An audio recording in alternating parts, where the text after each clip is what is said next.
empezamos los trabajos de hoy. Eh, Vamos a empezar recordando este nuestro trabajo de ayer en estas jornadas que hemos organizado por primera vez en nuestra casa espírita.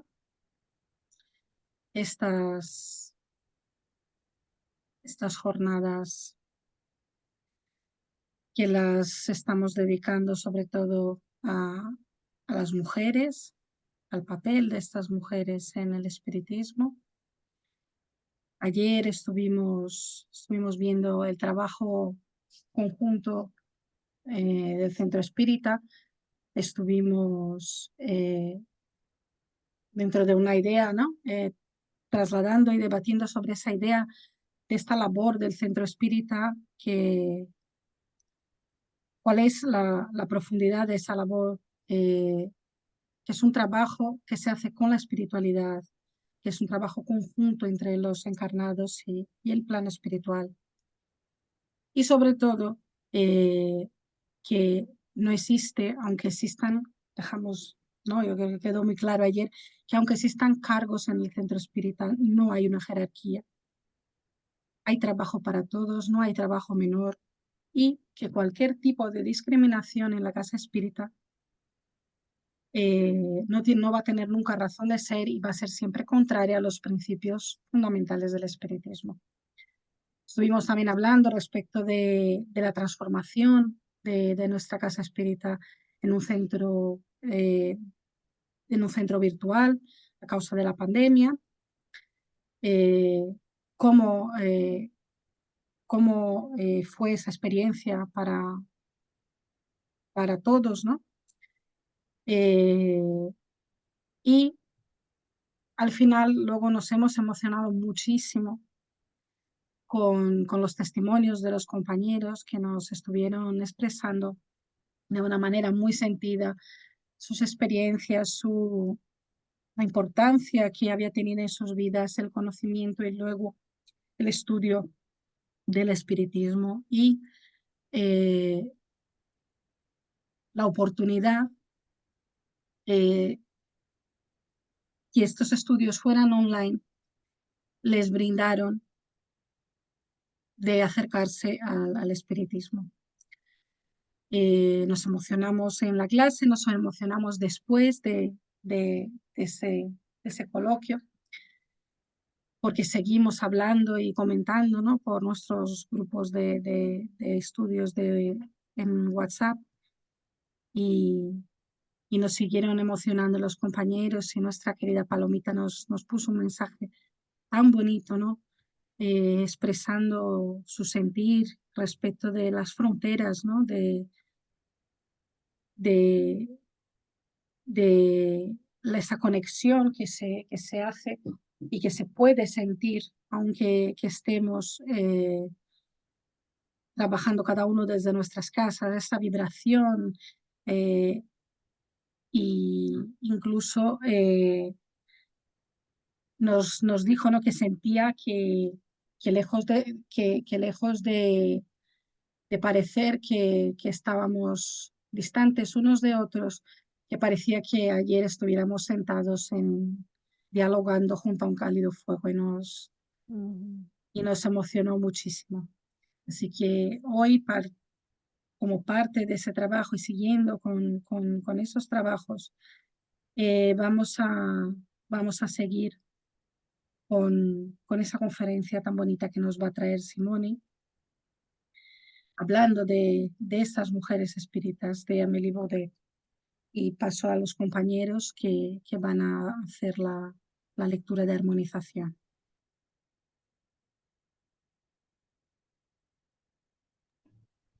Muchas gracias, Marta. Bueno, pues antes de empezar la conferencia os voy a hacer una lectura,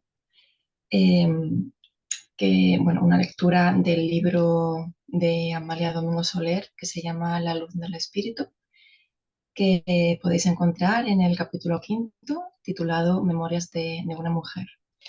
Y dice así: el estudio del espiritismo me ha hecho amar a la humanidad especialmente a las mujeres que sufren, porque son los culpables de ayer, mis íntimos compañeros de otros siglos, con los cuales indudablemente falté a las leyes morales de este planeta, porque el dolor de hoy es la consecuencia de los desaciertos cometidos cuando el espíritu no conocía otra ley que su omnímoda voluntad, inspirándome inmensa compasión a las mujeres que cruzan solas la senda de la vida, solas no porque a veces les falte familia, sino porque les falte un alma que las comprenda y deseando hacerlas copartícipes de la gran fortuna que he adquirido hace 20 años, quiero demostrarles cómo en medio de la más horrible soledad, del abandono más completo, sin salud, sin recursos para vivir, sin una voz amiga que nos diga levántate y anda, cuando la mujer conoce a fondo el espiritismo, cuando se convence que de ella depende su engrandecimiento o su degradación, en el terreno más estéril hace brotar flores y en la roca más dura un manantial de agua cristalina que calma su ardiente sed. Bueno, pues qué bonitas y especiales son siempre las palabras de Amalia Domingo Soler, ¿verdad? Me emocionan mucho. Pues nada, cariño Rosa, cuando quieras. Bueno, muchísimas gracias, chicas, Marta y Sara, por la presentación, por esta lectura tan bonita. Voy a hablar un poquito de Simone, pero lo primero, darle las gracias por estar aquí con todas nosotras, con todos nosotros. Para quien no la conozca, qué raro, Simone Privato Idanich es trabajadora espírita de gran experiencia. Ella está dedicada al estudio del espiritismo, es autora de diferentes libros e interesantes investigaciones. Ya unas cuantas veces hemos estudiado en este centro la obra Pases a la luz del espiritismo, de la que es coautora junto a Carlos Campetti. Hemos leído con muchísimo interés el estudio minucioso y completo que encontramos en el legado de Kardec. Y cómo no mencionar esa investigación doctrinaria e histórica sobre la vida y la obra del Kardec español que encontramos en su libro Divulgación del Espiritismo, Enseñanzas del Ejemplo de José María Fernández Colavida. Este libro tiene un prefacio de Juana de Angelis, psicografiado por Divaldo Pereira Franco. Bueno, ella es expositora espírita y cuenta en su haber con una inmensa trayectoria, pero con su cercanía y amabilidad aceptó enseguida nuestra humilde invitación, algo que agradecemos de corazón, Simone. Es un honor y una alegría tenerte con nosotros. Sabemos que tienes más compromisos hoy, de hecho, bueno, nos has hecho un huequito porque en breve tienes que conectarte a otro trabajo, así que te damos paso para que nos hables de la Dulce Gaby, de Amélie Gabriel Boudet y el comienzo del espiritismo. Gracias por estar en esta primera jornada Luz y Unión, porque eres una persona muy importante para nosotros y para el espiritismo. Una mujer muy importante. Muchas gracias y adelante, todo tuyo, Simón. Muchas gracias de corazón. Tengo que controlar la emoción después de essas palavras de Amália Domingos Soler, que me tocam el alma, né? E também, apesar de que a reunião é virtual, como ustedes muito bem han dicho, né?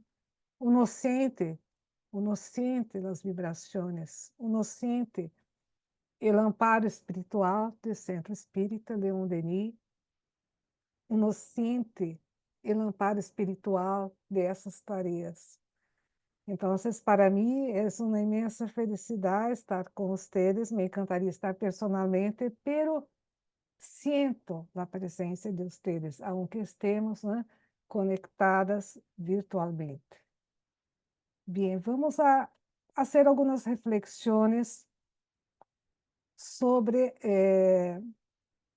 a obra e o trabalho de Amélie Gabrielle Boudet, né? Para quê?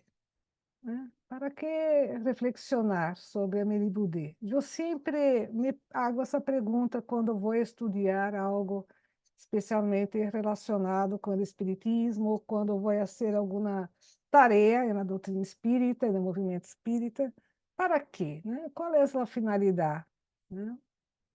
E, basicamente, né, a finalidade é a mesma da finalidade da doutrina espírita, que é progressar intelectualmente e moralmente.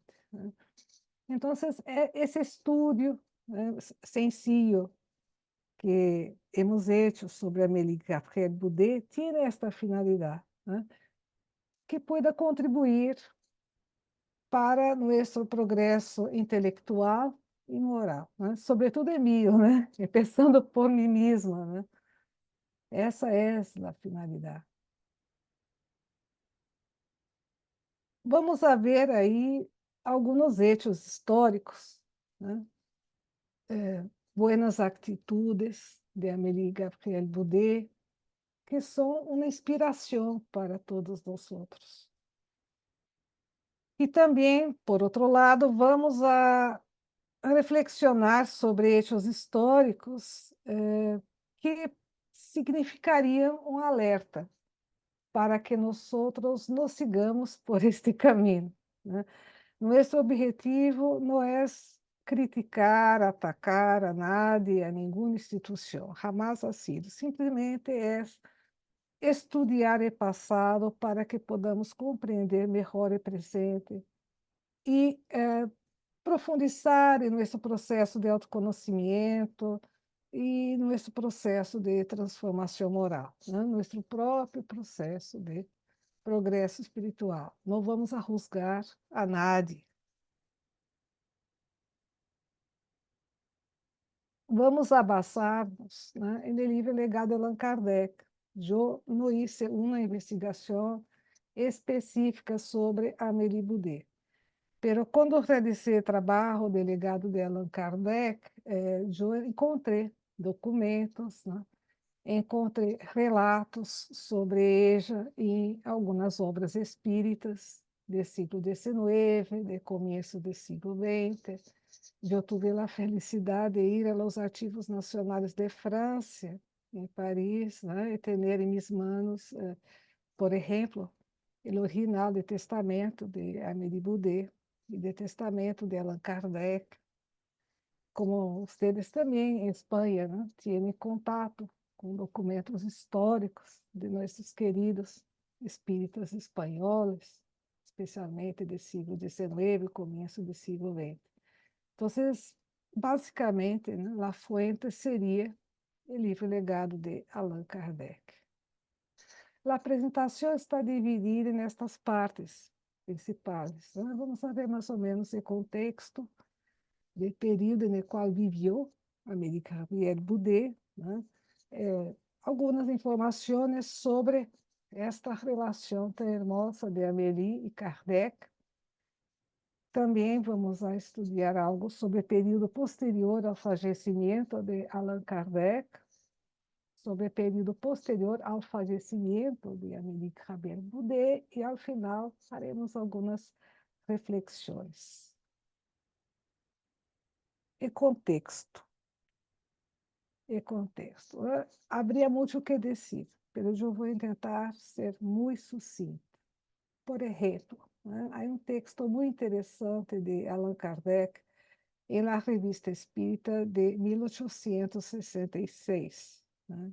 Vocês devem saber que muitos dos números da Revista Espírita traduzidos ao espanhol estão disponíveis para descarga gratuita na página web da Confederação Espiritista Argentina. E é um material muito importante para nosso estudo espírita. O artículo se chama Las mujeres tienen alma. E Allan Kardec apresenta com sua sabedoria muitas reflexões interessantíssimas, que não vamos ter tempo para profundizar. Né? Ele chama a atenção sobre o prejuízo acerca da inferioridade moral das mulheres. Né? Inferioridade moral. E eu diria mais, né? prejuízo acerca da inferioridade também intelectual das mulheres. Será que isso sucedia solamente no século XIX ou sigue sucedendo? E Allan Kardec explica que de tal prejuízo surgiu a inferioridade legal das mulheres. No século XIX, todavia, né, as mulheres, nós não teríamos muitos dos direitos que hoje temos. E durante muito tempo, Allan Kardec observa que as mulheres aceitaram esse sometimento como algo natural, também algo para nossa reflexão. Não será que hoje em dia também, né, aceitamos discriminações contra nós outras mesmas, contra outras mulheres, né? Será que nós também não discriminamos a outras mulheres e vemos tudo isso como algo natural? A vezes nem sequer nos damos conta disso, né? Uma reflexão para que hagamos uma autoanálise.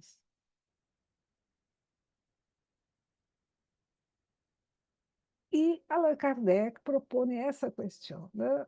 A igualdade de posição social entre o homem e a mulher forma parte do direito natural ou é uma concessão hecha por el homem? E esta pergunta é muito importante, tem consequências importantíssimas. Por quê? Porque se nós outros consideramos que há igualdade entre homem e mulher, né, incluso nos direitos, né? Se consideramos que esse é um direito natural, então não se deve quitar isso, né? Isso é algo que vai ser reconhecido, mas é um direito que sempre ha existido, se solamente faltaria um reconhecimento. Agora, se consideramos que é uma concessão, essa concessão pode ser quitada, retirada a qualquer momento. E qual é a posição da doutrina espírita? Com a doutrina espírita, a igualdade da mulher já não é uma simples teoria especulativa, sino um direito fundado nas mesmas leis da natureza.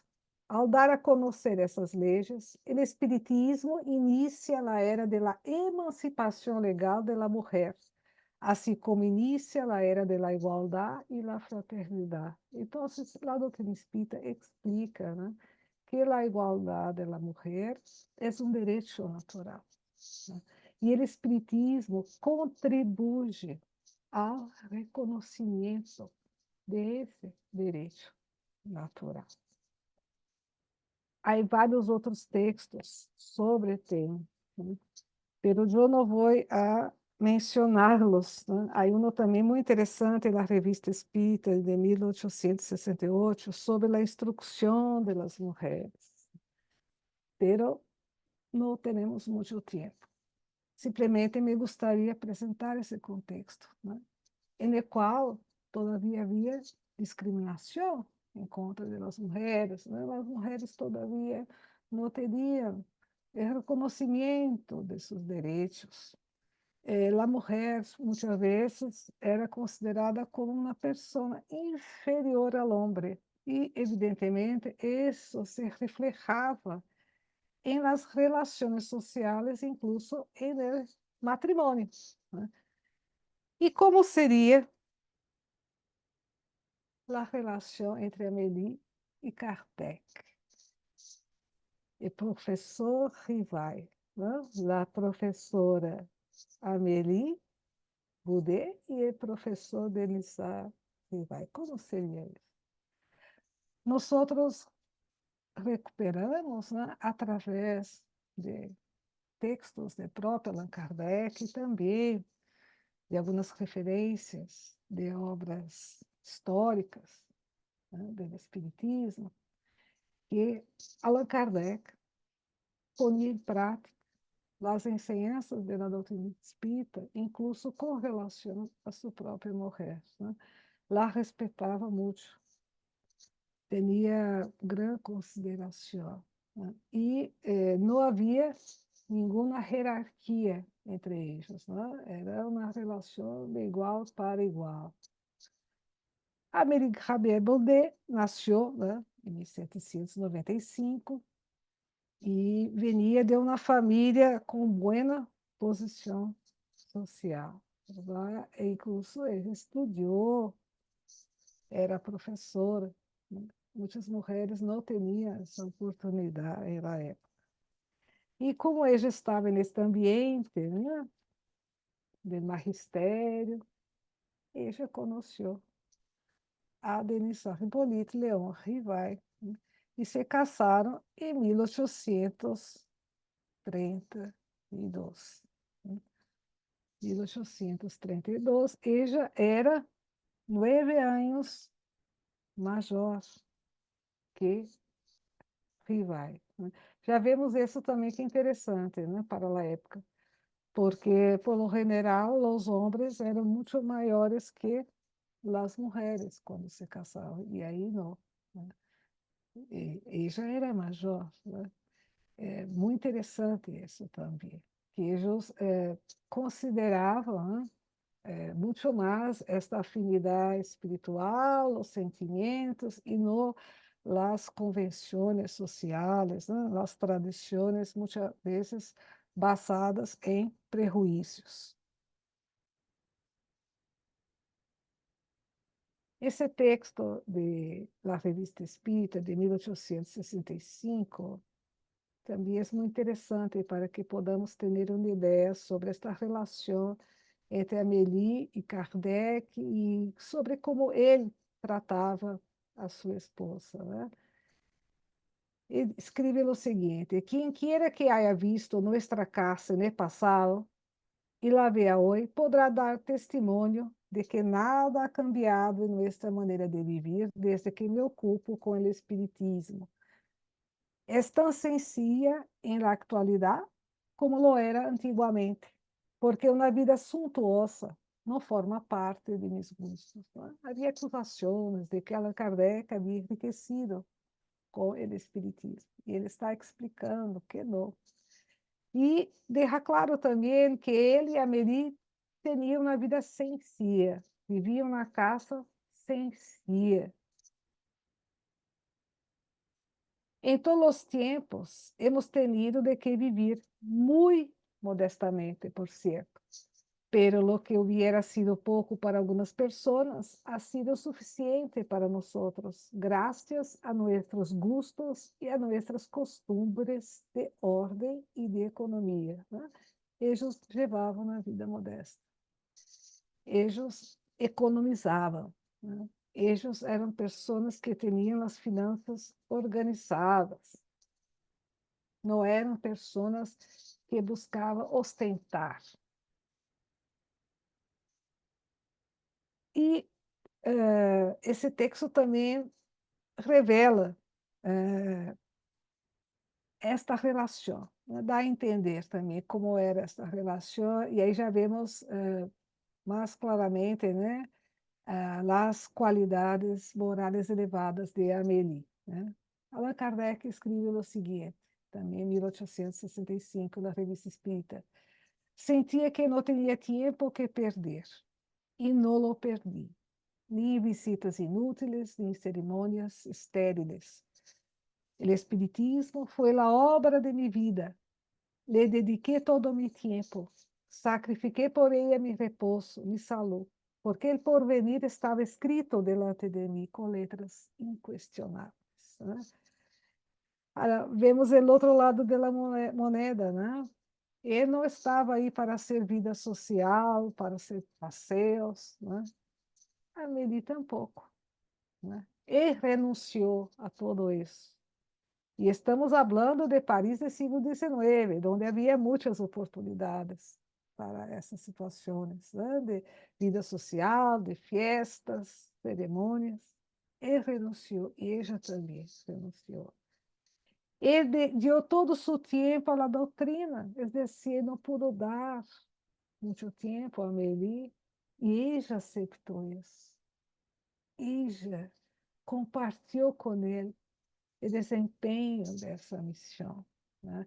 Ella deu todo o apoio que Allan Kardec necessitava para que hoje tuviéramos sua obra.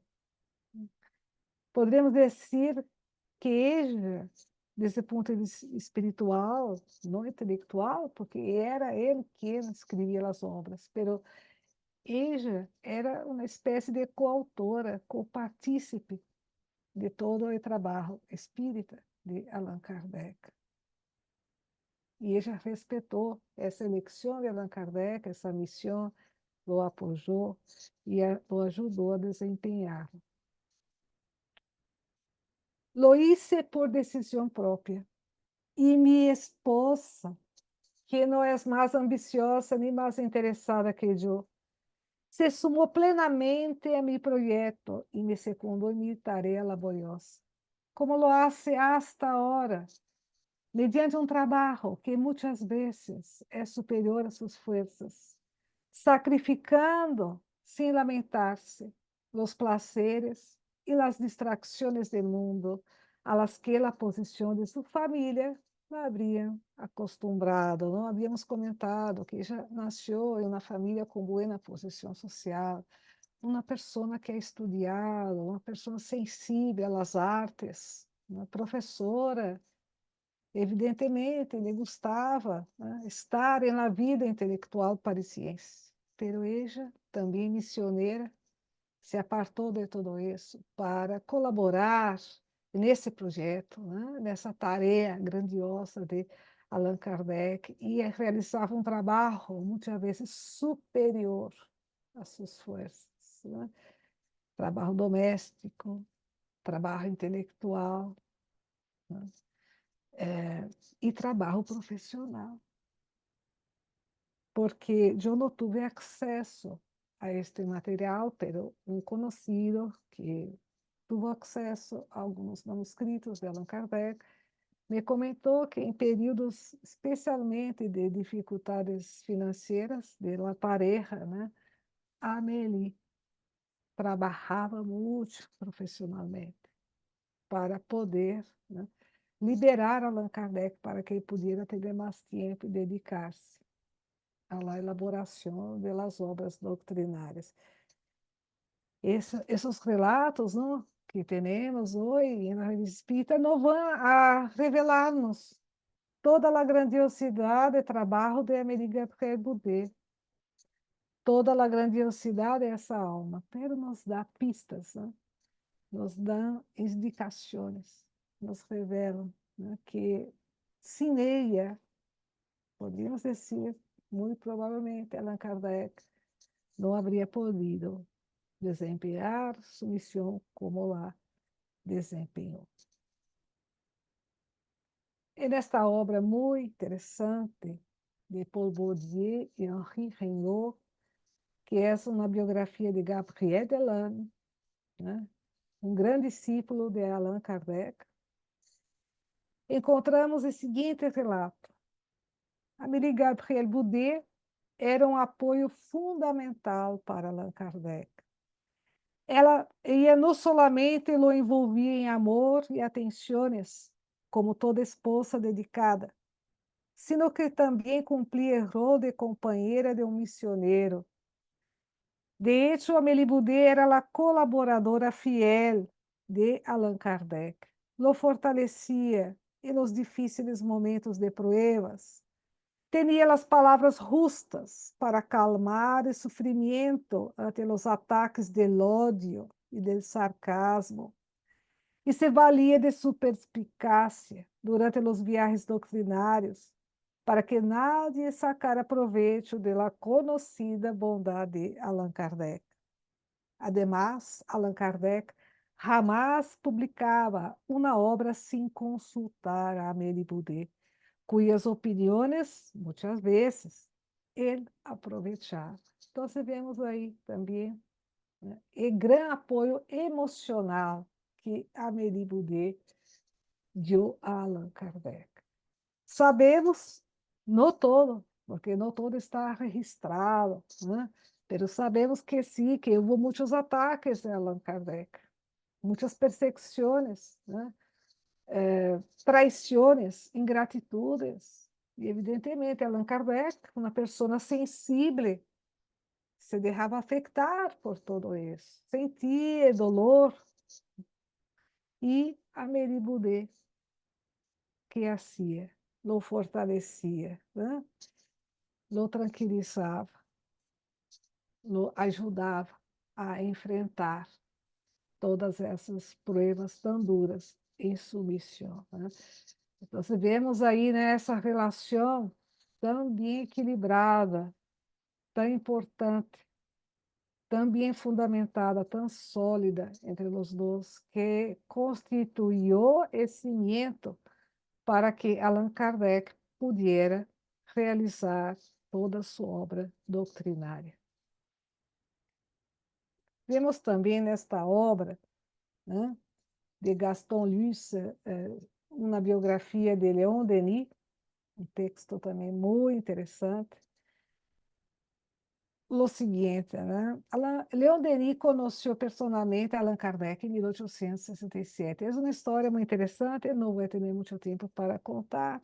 Leon Denis tinha 21 anos de idade. E Allan Kardec dictou na conferência na cidade de Leon Denis, em Tours.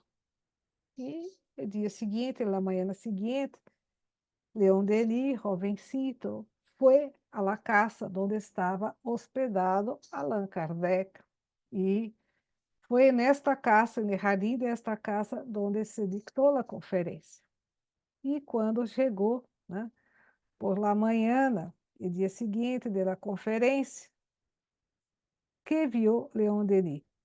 Ele encontrou uma cena bucólica. Subido a um pequeno banco, Allan Kardec cosechava cerezas e las entregava a Amélie Boudet. Né? Uma cena muito delicada. Né? E vemos aí, né, esta amabilidade, né, este trabalho, né, muito afim entre os dois, né, nos momentos que eles compartilham, com muito companheirismo, né, incluso nessas situações da vida diária.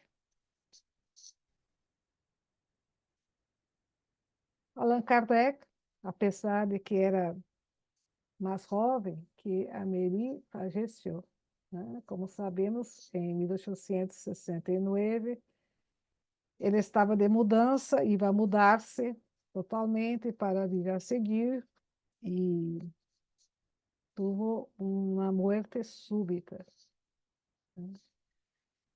E aqueles primeiros momentos, Alexandre Delane, que é padre de Gaspard Delane, vivia muito cerca, a passagem de Saint-Anne, prestou o apoio a Amélie Boudet. E foi um impacto muito grande. Né? As pessoas não esperavam que Allan Kardec falecera. Tampouco Amélie.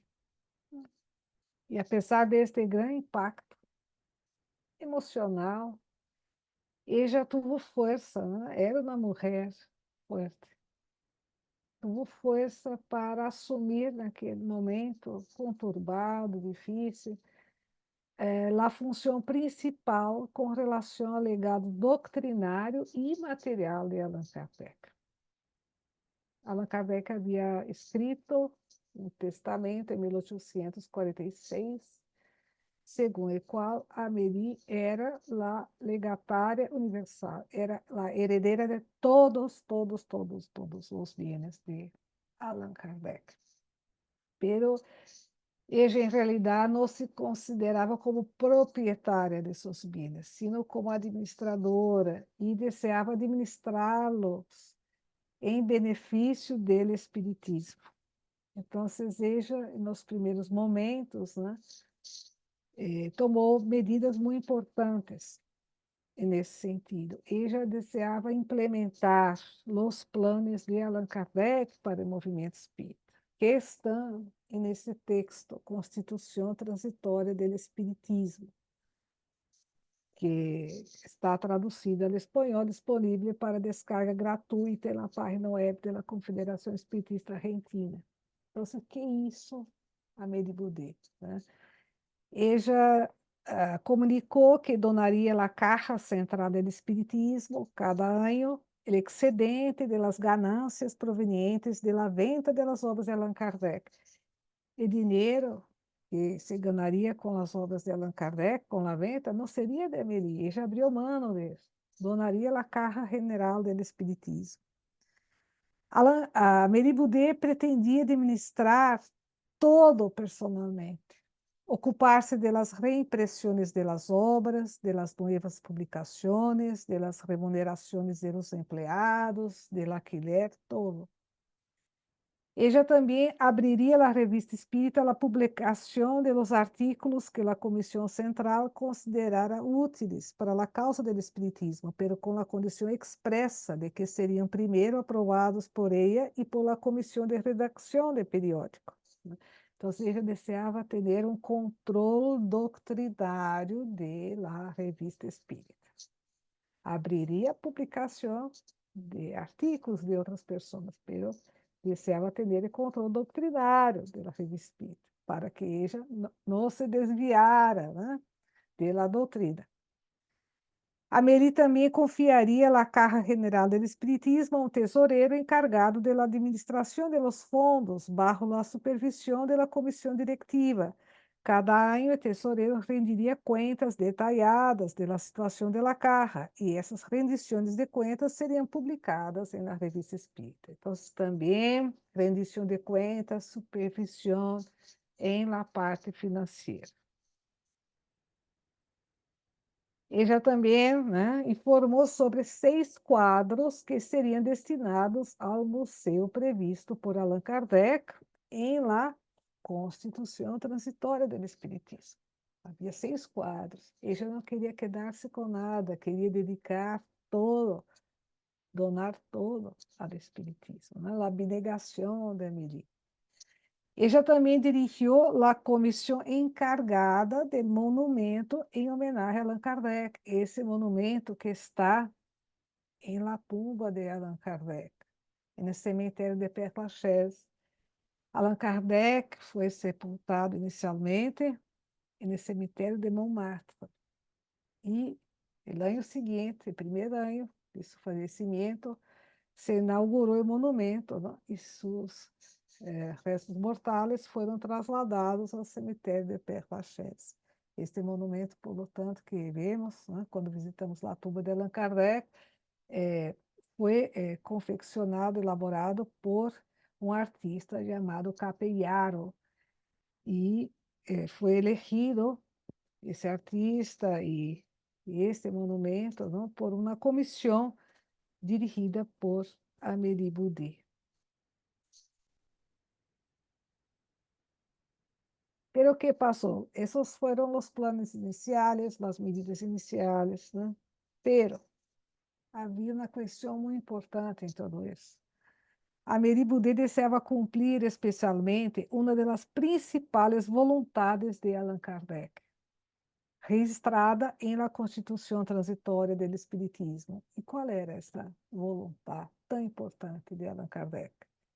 Publicar edições populares para que foram vendidas a preços baixos das obras espíritas que ele escreveu, a fim de que pudieran ser mais difundidas, barrar os preços de venta das obras que ele havia publicado. Pero para ello era necessário retirar essas obras de las editoriales, disponer de um capital para publicá-las, realizar operações comerciais, acumular recursos financeiros para o futuro. E assim transcorridos os primeiros meses, em los que tuvo que tomar providências urgentes, Amélie Boudet chegou à conclusão de que ella sola não poderia encargar-se desse trabalho. E assim tomou a decisão de delegar esse trabalho para uma instituição. Não poderia ser a Sociedade Parisiense de Estudos Espíritas. Por quê? Porque juridicamente não tinha condições de ser. Era simplesmente uma sociedade de estudos. Era necessário criar uma sociedade anônima. E assim el 3 de julio de 1869, ahí está mal escrito, es 1869, se fundó en el domicilio de Amélie Boudet la Sociedad Anónima de la Caja General Central del Espiritismo.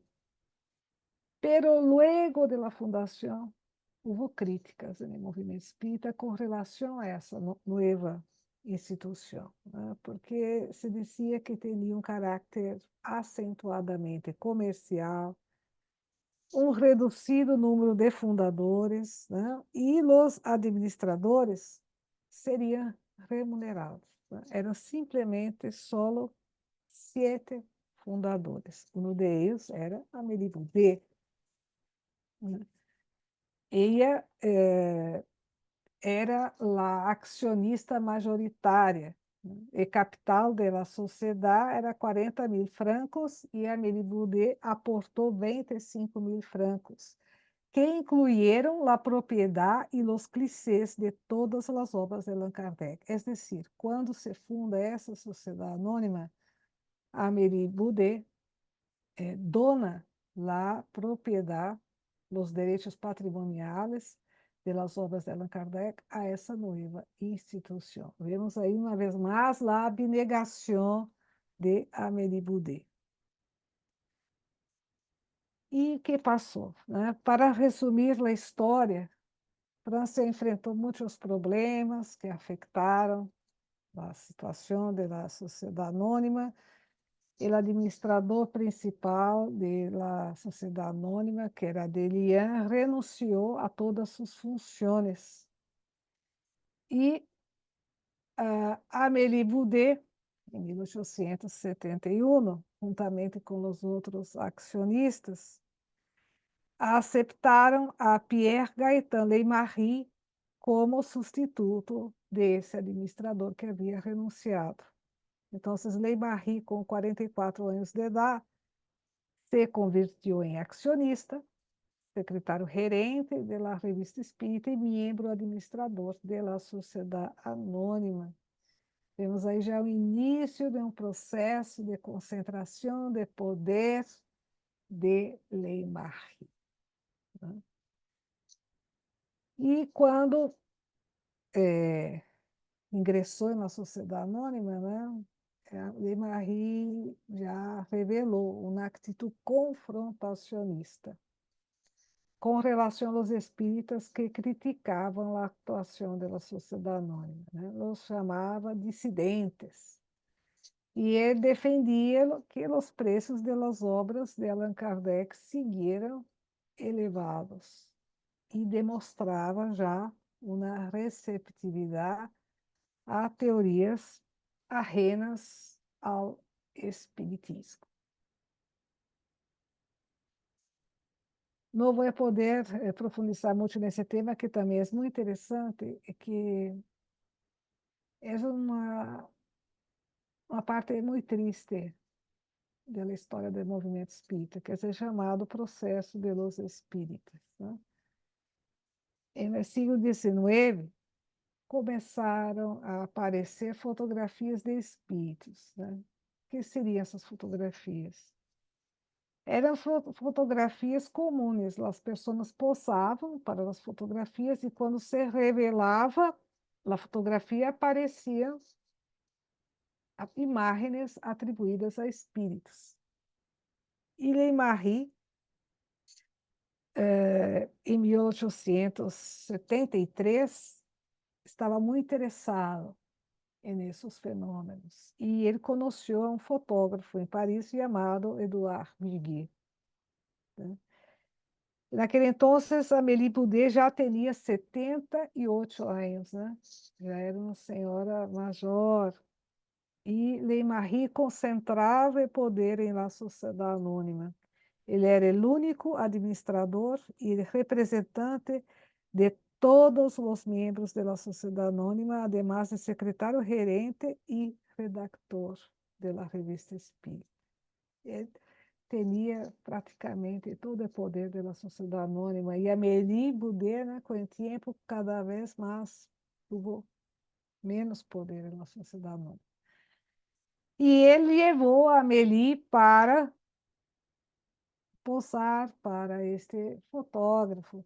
E ele promocionava o trabalho desse fotógrafo na revista Espírita, incluso com o preço de serviço, o fotógrafo cobrava. Ele dizia que o fotógrafo era médium e então ele hacía uma promoção da mediunidade remunerada, lo que estava completamente fora, né, das enseñanças da doutrina espírita. E Amélie, com boa intenção, se submeteu a esse experimento, né, e fotógrafo apresentou fotografias de Amélie, nas quais estava aí uma imagem atribuída a Allan Kardec, ao espírito de Allan Kardec, textos atribuídos a Allan Kardec. Muitos espíritas se submeteram a esses experimentos. A situação começou, né, a generar uma desconfiança. Os espíritas de Espanha, especialmente o Visconde de Torres Solano e Kardec espanhol José Maria Fernandes Colavida, chamaram a atenção, né, para a necessidade de seguir as enseñanças da doutrina espírita, analisar com cuidado essas fotografias, pero Leymarie não les hizo caso, incluso les contestou de uma maneira dura e seguiu com essas promoções. Uma situação muito delicada, hasta que em 1875 as autoridades francesas tomaram conhecimento da situação e instauraram um processo judicial em contra de Leymarie e fotógrafo Buguet e um senhor Firman, que era médium, né, hacía sessões pagadas, né. Esse processo quedou conhecido como o processo de los espíritas. E nesse processo quedou comprovado que as fotografias nas que aparecia Amélie Boudet com imagens e textos atribuídos a Allan Kardec eram falsas, né? É uma situação, né, muito triste, uma senhora maior, né, mulher, né, fiel companheira de Allan Kardec, sometida a essa situação, exposta, né, em uma fraude, muito triste, muito delicado, né? E, además, Amélie Boudet tuvo que comparecer no tribunal, prestar uma declaração, ser interrogada, e foi um interrogatório duríssimo, humilhante para ela, ofensivo para ela e para Allan Kardec. Está acá relatado nesta obra o processo de José de Espírito, que é firmada por a esposa de Leymarie, Madame Leymarie. A transcrição desse interrogatório, né, basicamente, que se disse nesse interrogatório, né? Se disse que a primeira vez que Amélie se submeteu ao experimento com Buguet, ela desejava obter uma fotografia com seu padre, não com Kardec. E apareceu um senhor maior que não se parecia ao padre de Amélie. Na segunda vez apareceu uma imagem atribuída a Allan Kardec. Amélie Boudet afirmou no tribunal que a escritura que apareceu era tão pequena que não podia reconhecê-la como se fosse de Allan Kardec.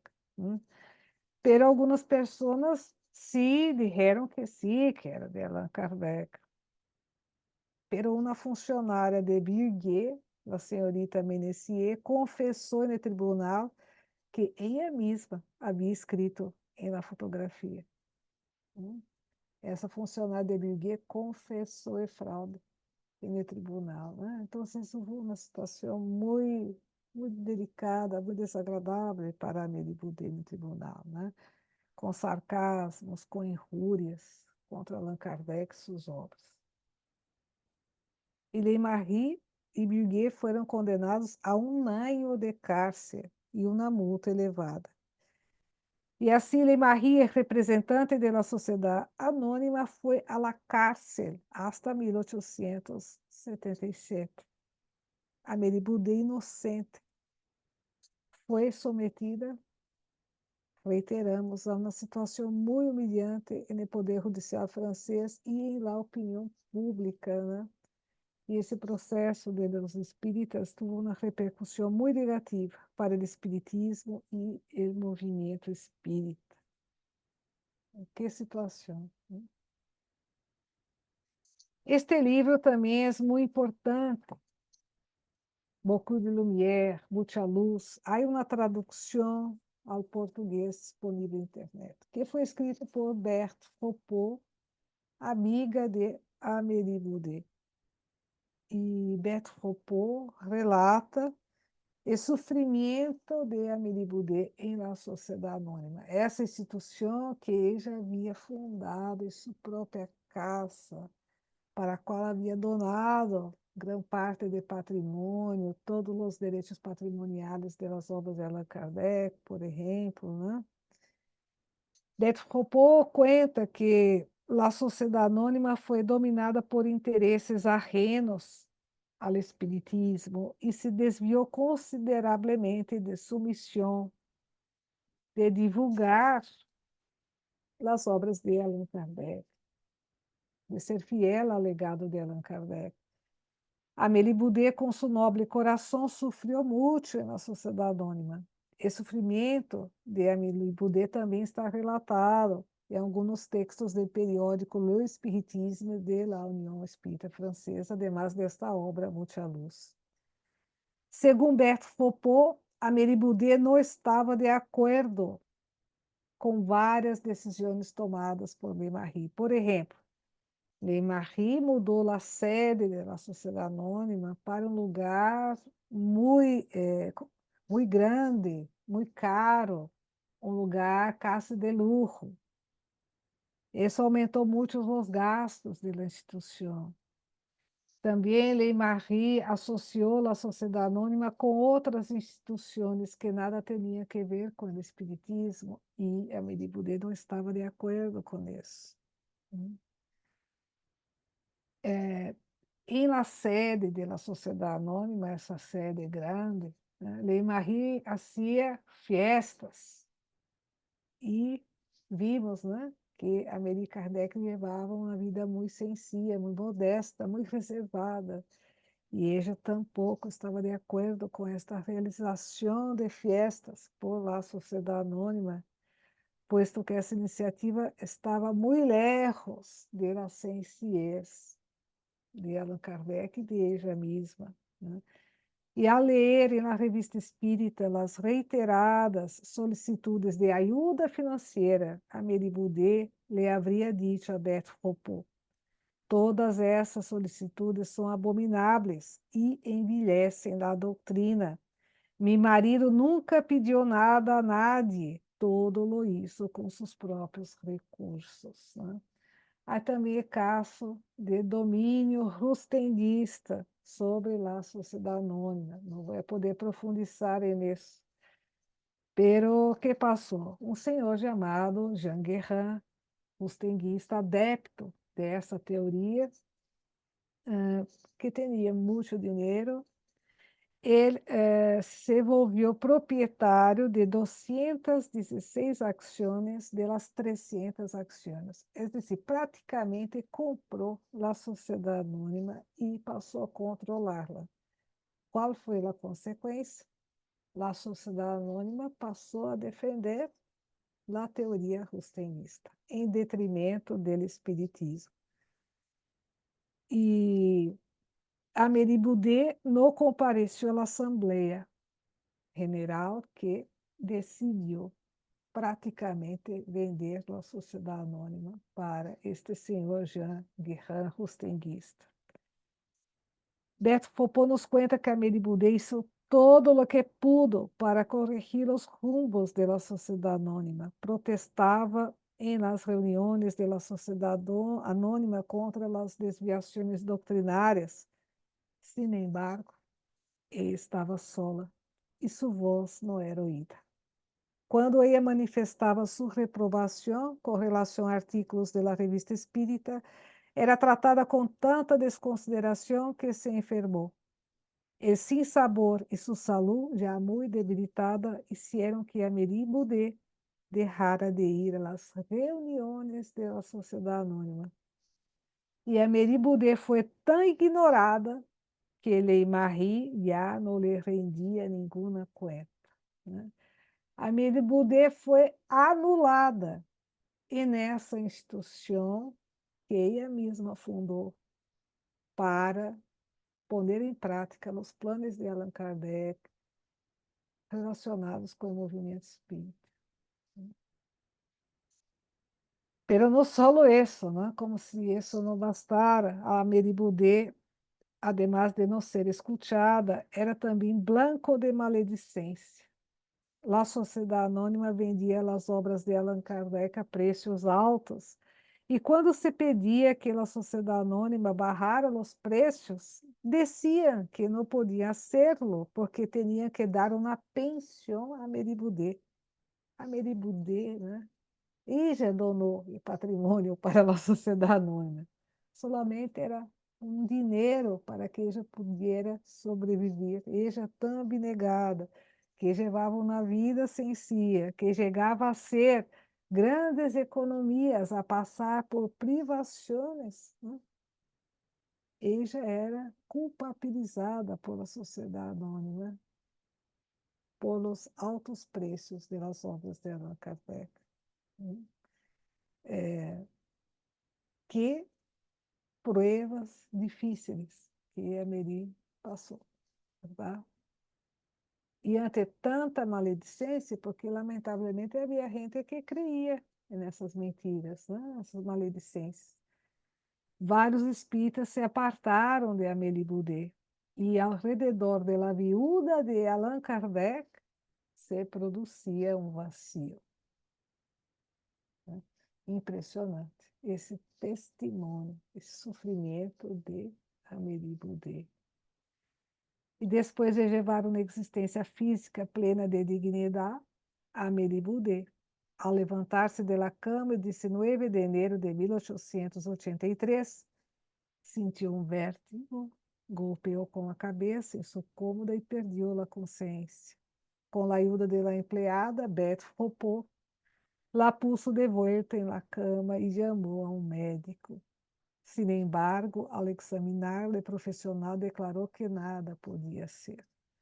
Menos de 2 días después, a las 5 horas de la mañana, el 21 de enero, a la edad de 88 años, Amélie Boudet falleció. El 23 de enero, el carro funerario cubierto de flores, seguido por muchas personas a pie y en carruajes, salió de la Villa Seguir hacia el cementerio de Père Lachaise, donde, junto a la tumba de Allan Kardec, Amélie Boudet foi sepultada, né? Quando visitamos a tumba de Allan Kardec, muitas vezes não nos damos conta, né? Que ao lado e na lateral está a inscrição sobre Amélie Boudet, Amélie Gabrielle Boudet, viúva Allan Kardec, la fecha de nascimento, la fecha de nascimento e a fecha de falecimento. Está aí ao lado, né? Escondida praticamente. Não lhe deram o destaque que ela merecia, incluso em sua morte. Pero, lamentavelmente, houve outras situações tristes também, né?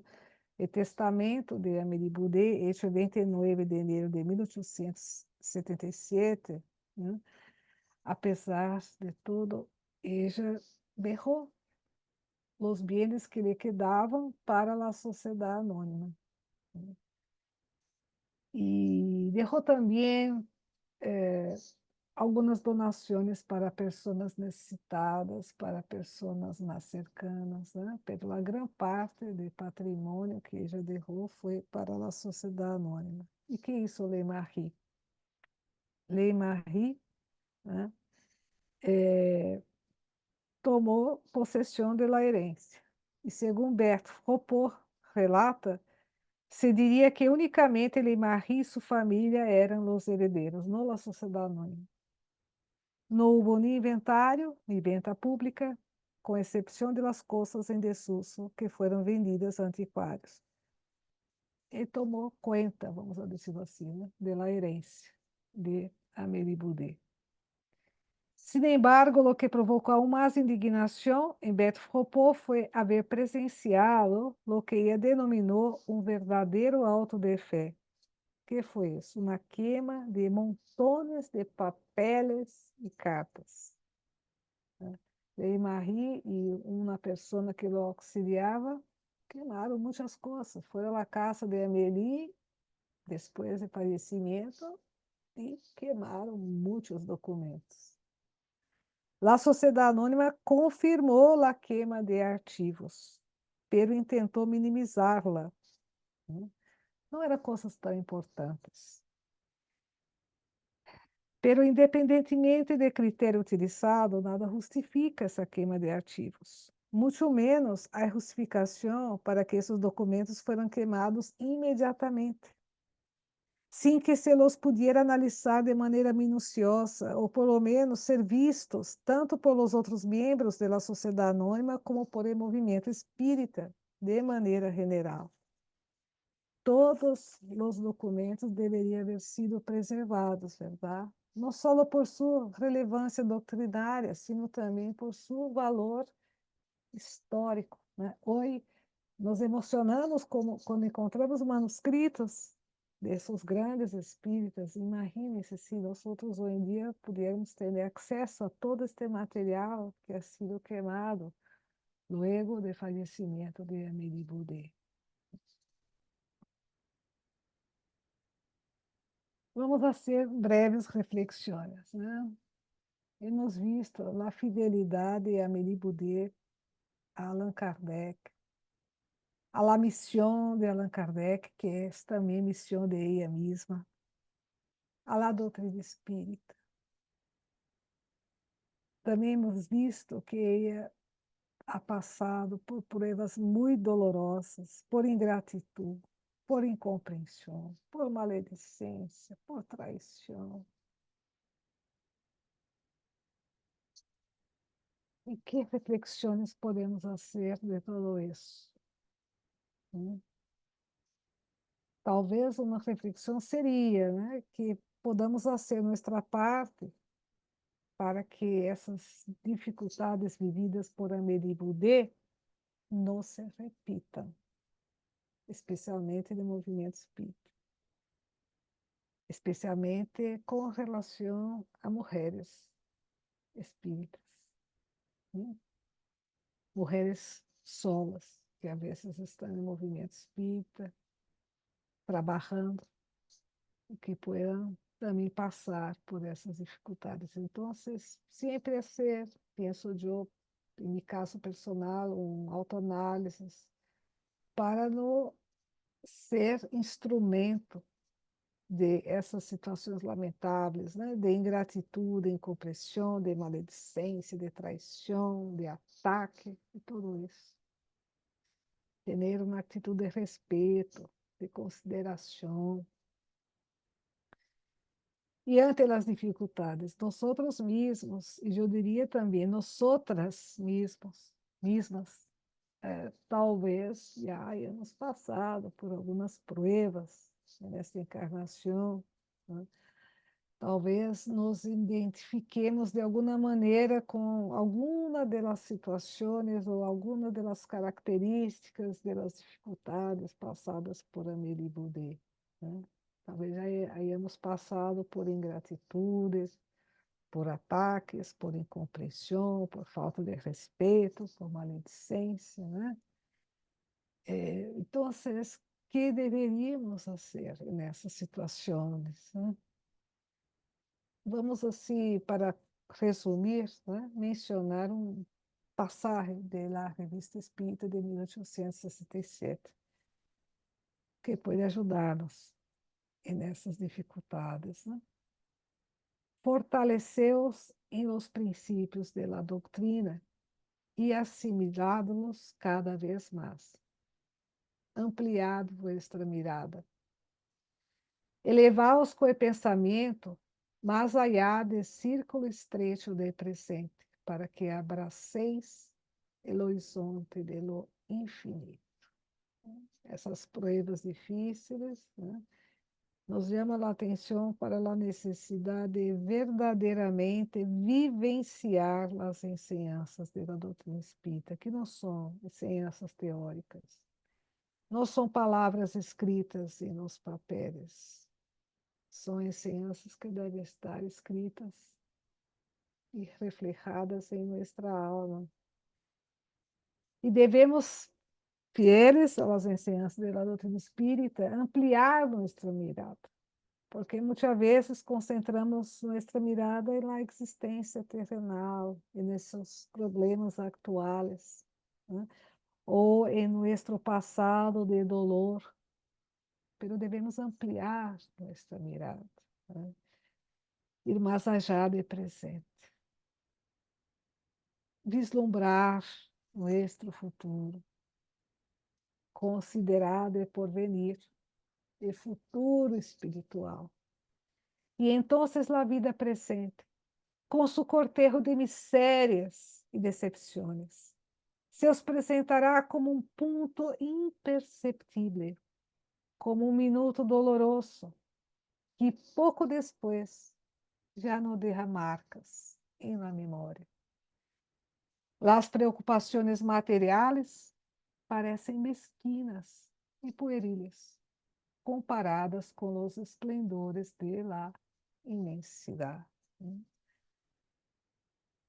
Que podamos, então, fortalecer-nos em las enseñanzas de la doutrina espírita e en el ejemplo de los verdadeiros espíritas e de las verdadeiras espíritas, como a querida Amélie Boudet.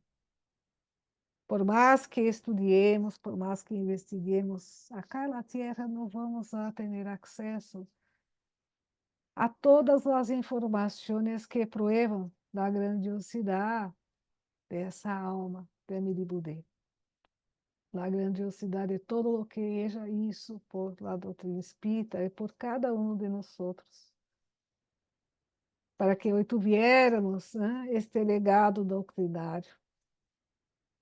Pero aún assim, que podamos reflexionar sobre seu exemplo, extrair lições e seguir adelante. E trabalhar para que situações lamentáveis não se repitam.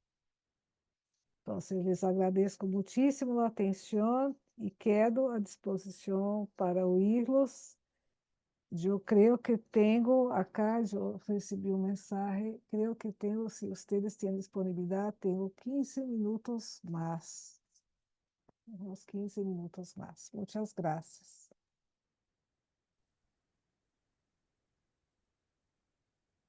Bueno, muchísimas gracias, Simoni, por esta conferencia que nos has dado, por todas las informaciones que nos has trasladado, pero sobre todo gracias por cómo nos las has trasladado, porque es una auténtica invitación a seguir trabajando todo, a seguir interiorizando el espiritismo, esos principios que ayudan al crecimiento del ser humano.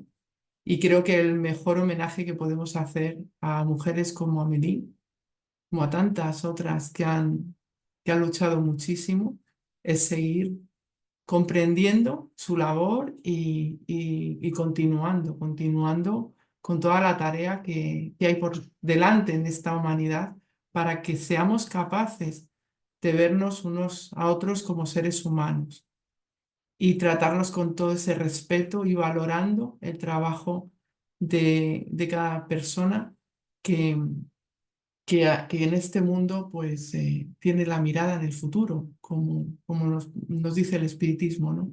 Mirar hacia adelante esa propuesta, ¿no? Para ir con el progreso y para ir adelantando.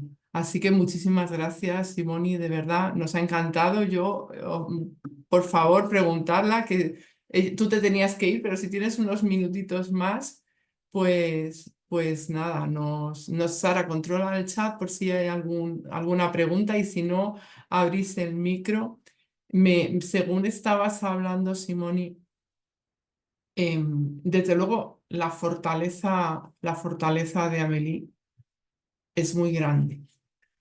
O sea, yo como mujer, ¿no? Me conozco, ¿no? Y digo, también cuánto tuvo que contenerse, porque Kardec sufrió muchísimo, bueno, pues ya sabemos, ¿no? Todo se le puso en contra la propia academia, todo el mundo, y cómo tuvo ella que mantener esa entereza para ser el sostén de él, ¿no? Y luego, porque muchas veces yo estoy segura que ella, todas estas situaciones que veían los demás hacia Kardec, hacia ella misma, lo podía, bueno, creo que tenía un alma clara, ¿no? Entonces, pero ante las injusticias tuvo que mantenerse muy, muy firme y tuvo que sufrir mucho y tuvo que luchar mucho, como tú nos has dicho, pero creo que aún así mantuvo la autoridad moral y la compostura que es propia, ¿no? De espíritus con esta mente preclara y con este avance, ¿no? Considero, ¿no? Que podía haber montado un escándalo, podía haber y no lo hizo, no lo hizo. Es una gran lección, desde luego, para todos, para todo el mundo. Hay algunas cosas ahí Sí, no chat, pero yo no logro leer bien. ¿nos lo lee Sara? Sí, nuestra compañera Isabel acaba de hacer la siguiente pregunta. ¿Nunca hablaron claro y pusieron en su lugar a otras personas con compasión y buenas palabras, aunque sea? Ah, sim, muito interessante. Isabel, você fundou a União Espírita Francesa, quando houve várias desviações da sociedade anônima, né?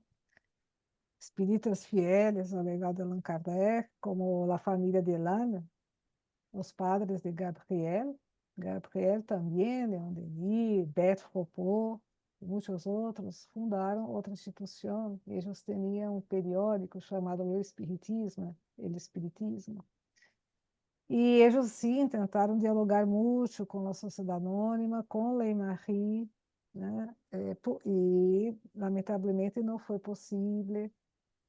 E tentaram formar juntos lá a União Espírita Francesa, com Lei Marie, pero ele não quis, né? Ele se apartou, ele deseava ter a hegemonia do movimento espírita.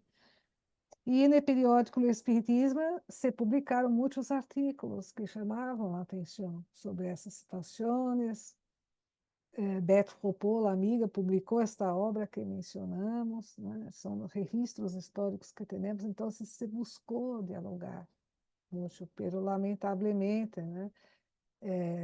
A sociedade anônima teria, né, os direitos sobre as obras de Allan Kardec, teria patrimônio e legado material, né? E queria ser, né, a líder do movimento espírita. Então, se desviou de uma maneira muito impressionante. Então, esquecer isso, né? Como o diálogo não funcionou, a União Espírita Francesa buscou, então, seguir o caminho de Allan Kardec, e incluso teria interlocução com a Amélie Boudet.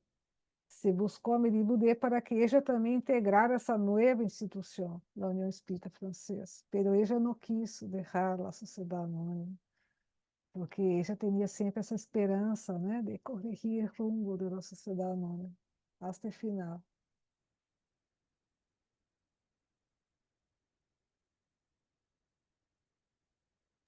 Muchas gracias, Simoni. ¿Alguna pregunta más? Bueno, aquí tenemos agradecimientos. ¿Los puedes leer, Sara, por favor? Sí, Karina le dice, qué belleza, muchísimas gracias, Simone. Le dice, saludos fraternos, queridos hermanos desde Guayaquil, Ecuador. Un abrazo especial, querida Simone. Ai, Agradecida siempre por tus enseñanzas. queridos amigos de Guayaquil, do Equador, saludos a todos, los quiero mucho, los quiero mucho. Sí, sí. Paloma Vázquez nos dice, le dice a usted, muchas gracias, Simone. Bueno, yo también le doy muchísimas gracias por la conferencia tan bonita que hemos recibido. Eh, y Isabel también le da las gracias por la contestación que le ha dado a su pregunta. Y de momento no tenemos más preguntas.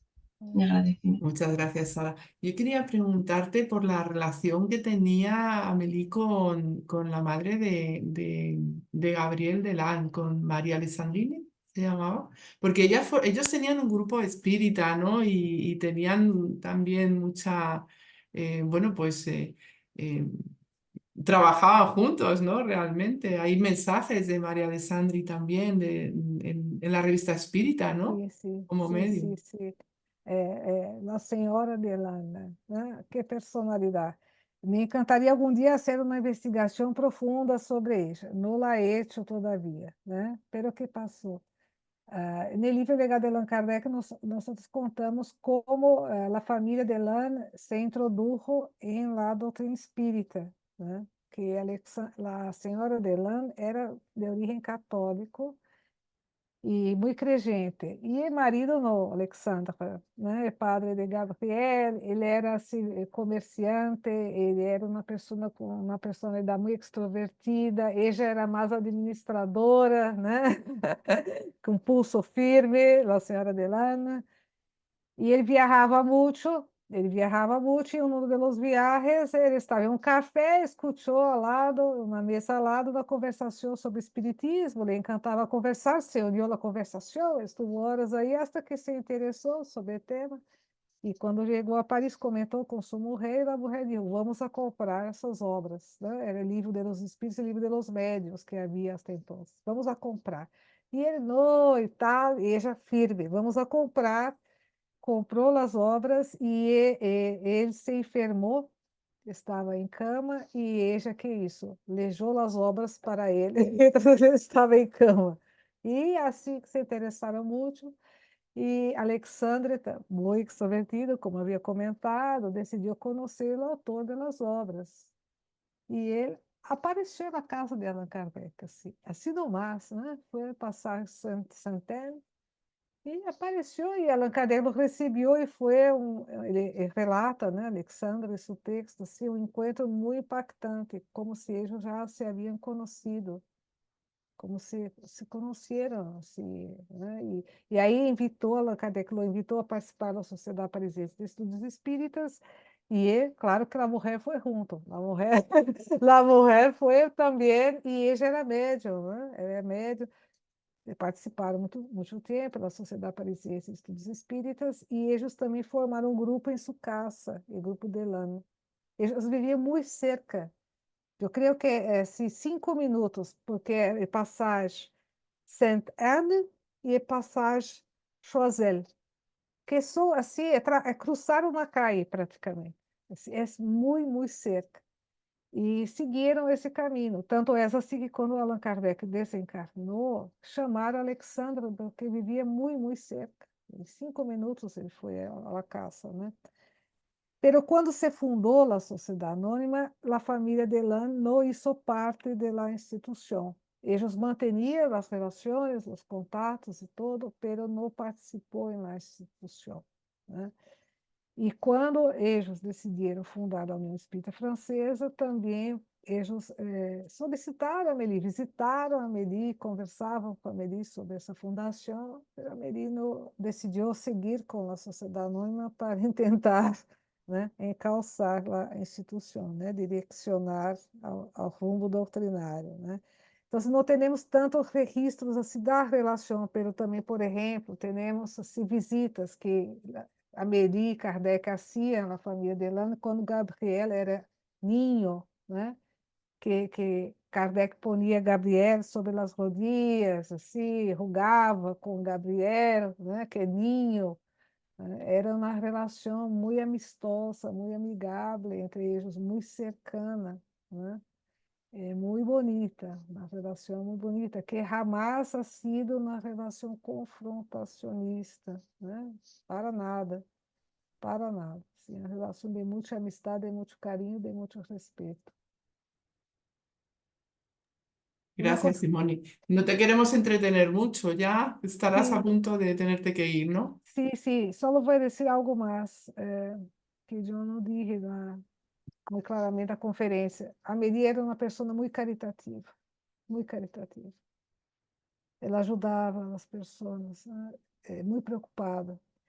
E o testamento, como mencionei, deixou, né, várias donações para pessoas necessitadas. E também ela hospedava na Vila Seguir, como sabemos, hoje em dia é uma calle, né? É uma calle. A Vila Seguir é uma calle, hoje muito valorada, né? Vale uma fortuna, que está mais ou menos cerca de la Torre Eiffel, em Paris. E havia a Casa de Amélie, e havia outras casas construídas aí. E um dos imóveis habitava uma pareja de uns senhores muito majores, marido enfermo, né? E eles viviam esse lugar, né? A Amélie os acolhia, os ajudava, né? Isso também é um registro que encontramos, né? E que, lamentavelmente, depois do falecimento de Amélie, a sociedade anônima desalojou a essa pareja, né? Por isso que sabemos, né, de lo que Amélie havia hecho, da caridade, era muito caritativa. Entendía el significado de la caridad, según el espiritismo, Sí, sí, en todos los sentidos, claro, sí, sí. en la amplitud de su sentido. Simone, pues creo que en algún momento vas a volver a que sí a este centro. E muitas graças a todos e que tenham um lindo encontro amanhã, né? Uma linda atividade que vou acompanhar depois, né? Por internet, a filmação e tudo. E que sigam unidos, sigamos trabalhando firmes por a doutrina, né? Recordando muito a leitura inicial de hoje, né? A necessidade da doutrina espírita para que uno se fortaleça e pueda enfrentar os desafios desta encarnação, né? Eu mesma, para concluir, se não for a doutrina espírita, eu creio que não estaria encarnada ante tantos desafios, né? Esse é o principal legado, né, que recebi em minha encarnação foi, sem dúvida alguma, a doutrina espírita. Então, sigamos perseverando na divulgação da doutrina para que essas ensinanças possam ajudar mais a outras pessoas.